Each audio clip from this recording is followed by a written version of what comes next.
अस्सलाम वालेकुम वरहमतुल्लाह। ये अतीबला का प्लांट है और ये अतीबला की जो पत्तियां हैं, इन पत्तियों का 6-7 पत्तियां लेकर इनको भिगोना है और भिगोने के बाद में रात भर भीगा रहने देना है और सुबह इसके अंदर 4 से 5 काली मिर्च लेकर खाली पेट ग्राइंडर कर कर पीने का काम करें। तो इससे क्या बीमारी आपकी सबसे पहले कंट्रोल होगी।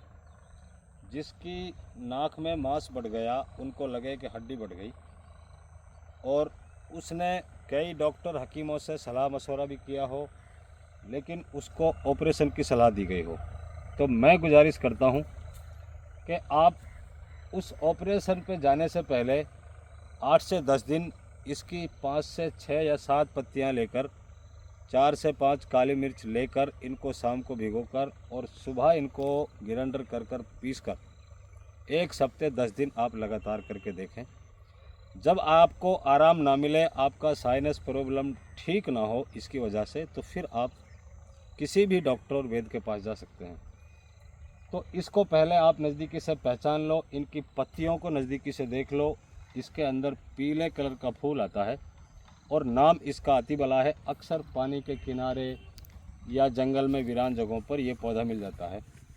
दिखाना मकसद इसलिए था कि आपको कहीं पंसारी की दुकान पर ये चीज़ें ना मिलें और आपको जंगल में कहीं प्लांट मिल जाए तो फिर आप प्लांट का डायरेक्ट इस्तेमाल कर सकते हैं, क्योंकि सूखी जड़ी और डायरेक्ट नेचुरली जंगल से हासिल की हुई जड़ी में डिफरेंट होता है। आजकल जड़ी बूटियाँ फार्म हाउस वगैरह में उगाई जा रही हैं, तो इसलिए आपको इसको दिखाना लाजिम समझा था।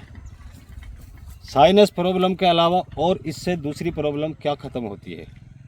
दूसरी प्रॉब्लम यह है कि आपकी गर्दन के अंदर छोटी छोटी गांठें बन गई हों, यानी उनको टॉन्सिल नाम के जाना जाता है, और अक्सर डॉक्टर आपके उन गांठों को देखकर टीबी घोषित कर देते हैं आपके अंदर। तो वो गांठें भी इनकी पत्तियों को इस्तेमाल करने से आपके गर्दन से ख़त्म हो जाती हैं। इसके अलावा इसका तीसरा फ़ायदा क्या है? आपकी बॉडी पर जगह जगह छोटी छोटी चर्बी की गांठें जो बन जाती हैं, उन गांठों को भी आप इन्हीं पत्तियों के ज़रिए से ख़त्म कर सकते हैं। तो हमारा मकसद क्या है कि आप लोगों का पैसा बचे, वक्त बचे और आपकी सेहत अल्हम्दुलिल्लाह बहुत अच्छी रहे और लंबे टाइम तक आप जिएं सेहत के साथ और तंदुरुस्ती के साथ। तो इन नेचुरली चीज़ों से जब आप ये इलाज करना सीखोगे तो आपके दिमाग में एक ऐसा विश्वास, एक ऐसा यकीन उतरेगा जिसको लेकर के आप ये चीज़ें दिमाग से निकाल देंगे कि डॉक्टर भी इलाज करने वाला होता है और ये नेचुरली चीज़ों के ज़रिए से घर पर बैठकर हम खुद भी अपनी कुछ बीमारियों का इलाज कर सकते हैं। तो मेरा मकसद है आप इन पेड़ों को, झाड़ों को, इन प्लांटों को नज़दीकी से देख देख कर समझने की कोशिश करें, इनको सीखें, ताकि आइंदा से हर वक्त हर शख्स एक दूसरे को समझाने के लिए या बताने को तैयार नहीं होता है। तो आज हमें वक्त दिया है तो हम आपको बता रहे हैं।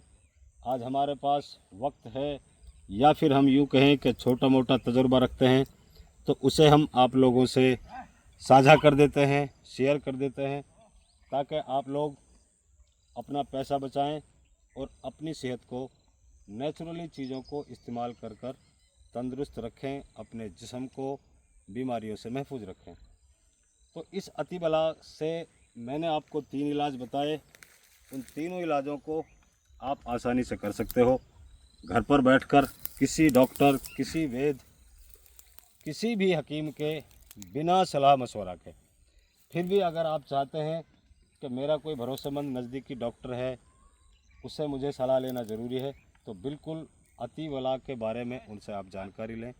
जानकारी लेने के बाद में आप उससे समझें, जब वो आपको सही सलाह दे दे तो उसके बाद में आप इस्तेमाल करना सीखें।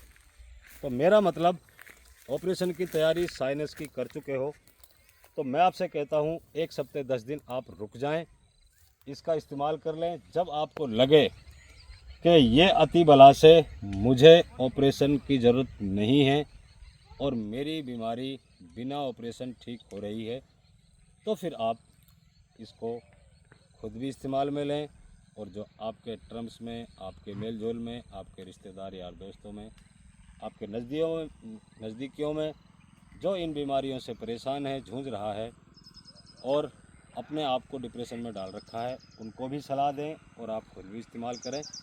तो इस अतिबला से इलाज करना सीखें और अपनी सेहत का ख्याल रखें। मैं आपका अपना खादिम खाकसार रशीद अहमद।